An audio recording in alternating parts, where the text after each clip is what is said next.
I got a question for you guys.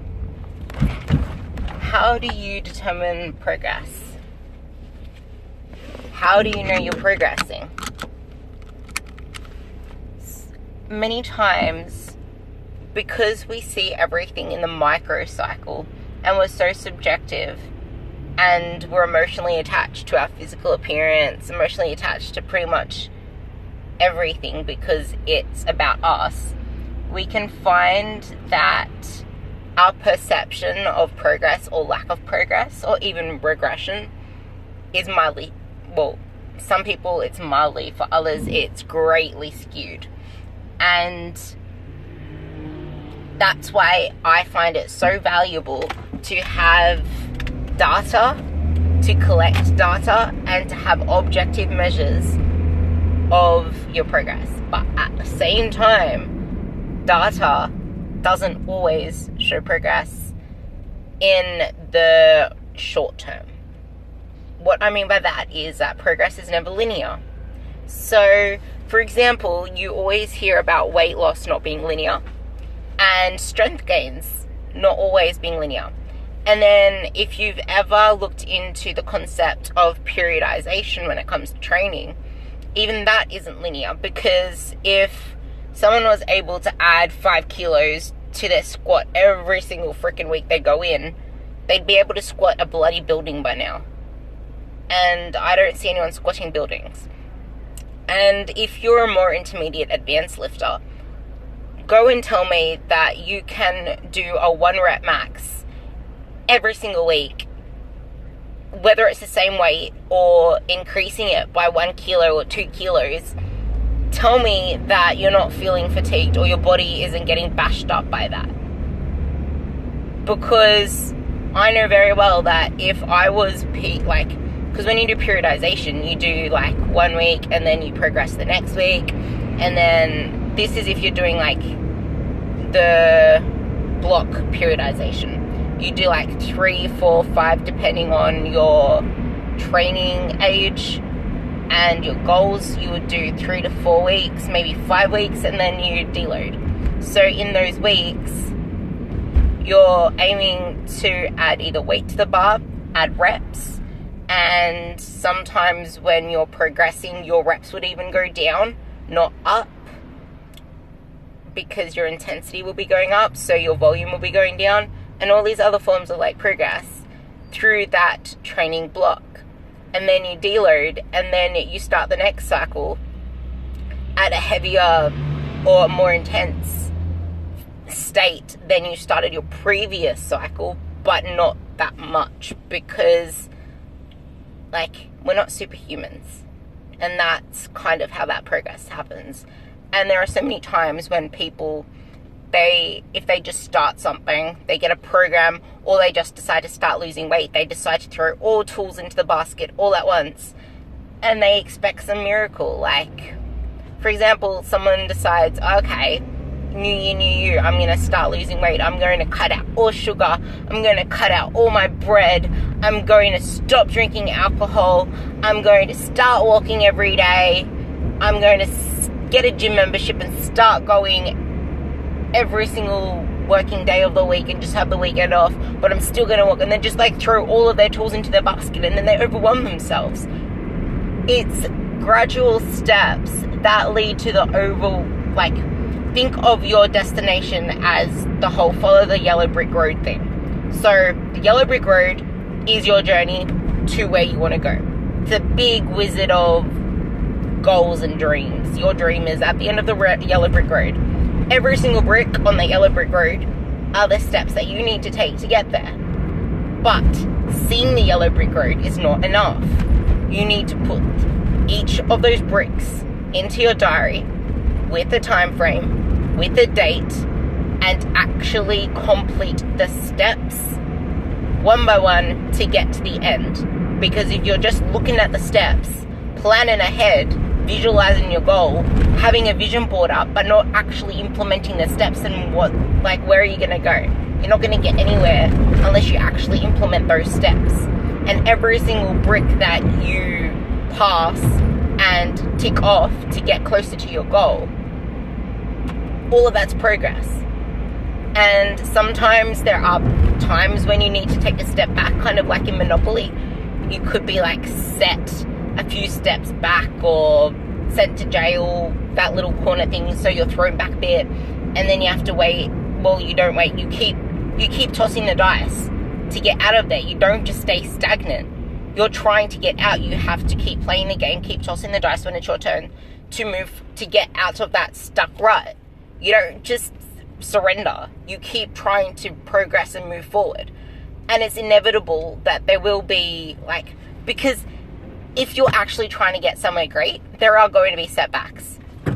Because you're going into uncharted territory. You don't know it. So pretty much it's demanding a whole new level of you. So yeah, there will be setbacks. Yeah, there will be doubt. And like, I'm going to use an example as comp prep. If you're doing a comp prep for the first time ever, you do not know how your body's going to react. If you've just employed a new coach for the first time ever, or your first coach ever, they don't even know your body. They don't know how your body reacts through comp prep.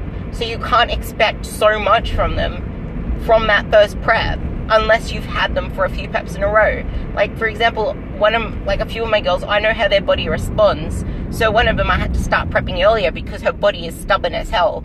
And the other one I'm starting pretty gradual. And then I'm going to go hard out closer to comp because that's how her body responds. Like, the first time you do something, it's uncharted territory. Then the more that you push yourself into uncharted territory, the better you get at pushing yourself into it. And that's another form of progress. Like, progress does not just come in the form of adding weight to the bar, losing weight, shredding up, because you can't just keep focusing on the scale going down or your clothes shrinking or any of that, because you have to think of the after diet. Like, do you want to stay in a dieting period your whole freaking life? Honestly. And even if you do that, you do realize that metabolic adaptation occurs. Why else? A diet break so imperative to any phase. And if you don't know what a diet break is, then you need to, I don't know what you're doing, because it's like diet break. Well, unless you're like severely overweight and you have a lot of weight to lose, or your progress has not stalled and you're still progressing, then okay, you don't need a diet break. But you do need a diet break when you're dieting, because it's a mental relief and it's a metabolic and hormonal relief. Just like when you're in a massing phase, you can't put on so much unless you're doing a lean massing phase.